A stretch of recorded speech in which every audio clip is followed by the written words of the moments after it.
Hello, my friend, wherever you are. I'm sending you love, the power of positivity, and vitamin D is out there somewhere.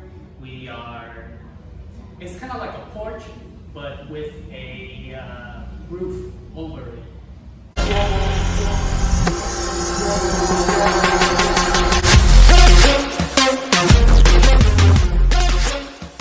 So, my friend, welcome to the Gazillionaires Club. I want to share with you a video that I saw. Actually, if you get a chance and you are into the life of Sadguru, mysticism, his past, things that he did, and the other like esoteric stuff. If you're interested in that kind of stuff, check out Sadguru exclusive.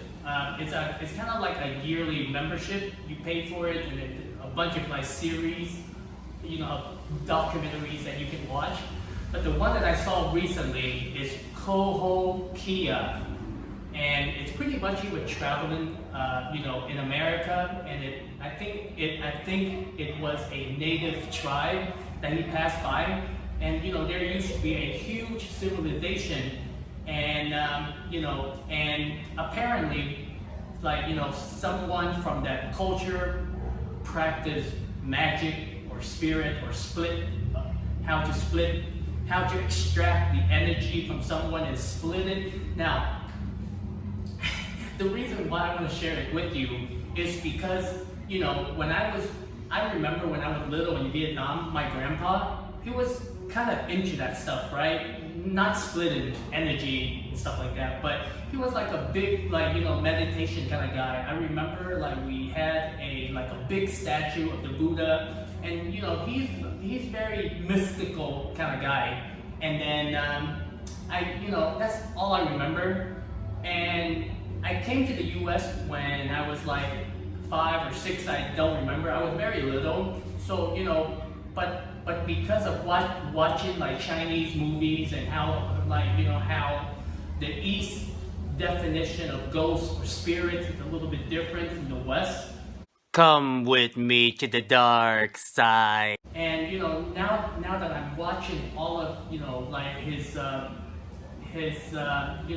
meaning documentaries, and even the recent person that I follow on YouTube, Tina Tin, it's kind of bring back a lot of the definition of spirits, ghosts, and I want to share it with you.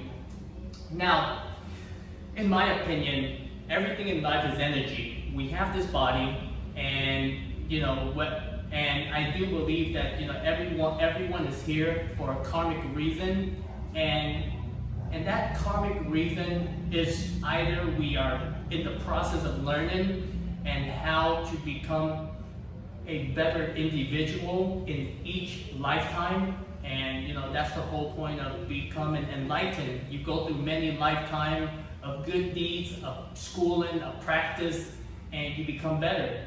And it's not just us, but it's is universal.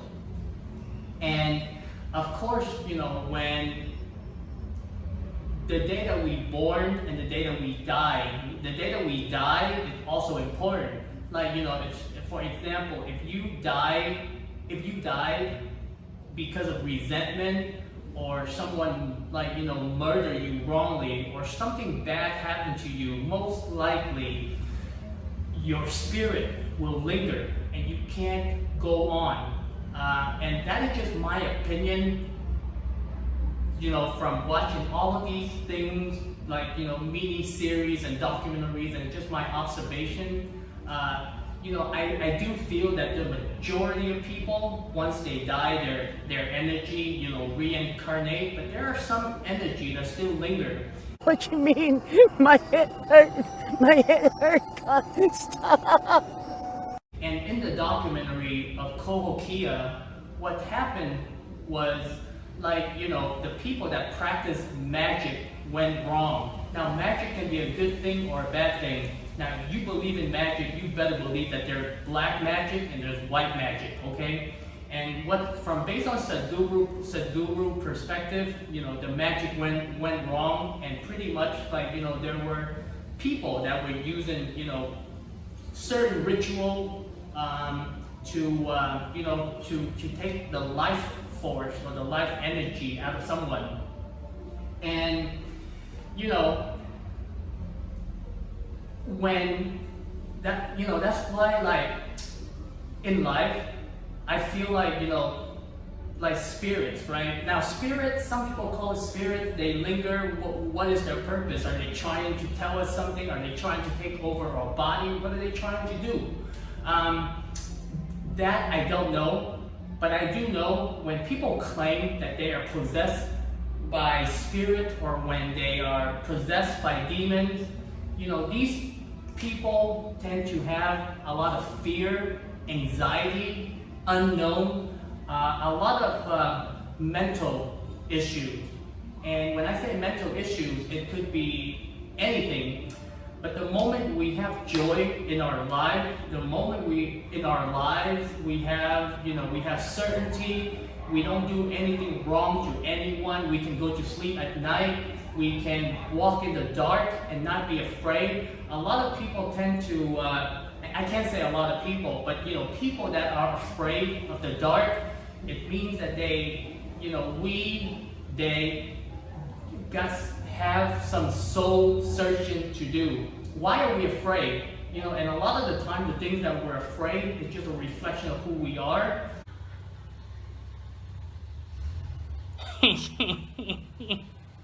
And I feel like, when our mental state is weak, that's when we start, we start the spirit realm, and the realm of, like, because when your energy is low, it means that you are reaching closer to hell or death, or a decline in energy. And when you decline in energy, you start seeing things, you hear things from the other realm.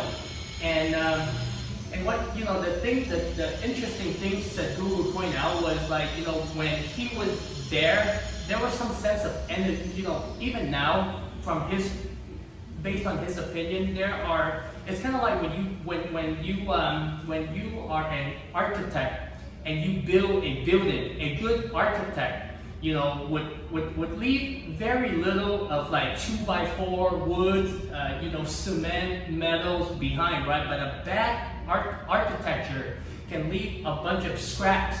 And the metaphor for all of the scraps that were left behind in that area were spirits, were energy. Holy moly. And I guess the architect is the metaphor for whoever was practicing the magic during that time. And he said that when he was in that area, there was life energy that draining out of him. And the way he was able to tell is that if he was drowsy, he felt sleepy. And it's very true. Think about it. When we go to sleep, it pretty much, we're dying, right? When we're awake, we're full of energy. So when you go somewhere, and if something is draining your energy, whether that people, places, whatever, it means that, we call it a bad vibe. It's kind of like that. And there are places in the world that when you are near it, it will suck the life energy out of you if you pay enough attention. Now, some people go crazy, some people call it spirit, some people call it ghosts, and people go crazy over this stuff, okay? But the thing is, what I've learned over the years is that we have to learn how to ground ourselves. And how do we ground ourselves? Compassion. We gotta ground ourselves with compassion. And compassion gotta start from the plate. Because the moment we start taking care of ourselves and we know that we're not doing, every action is either to help us grow and not hurt another being, then we can peacefully go to sleep at night. When you have compassion in your heart, it's hard for any kind of spirit or anything to take over your body, your mind. Your mind has to be firm. It has to be grounded. You know, you gotta have joy. You gotta have compassion, and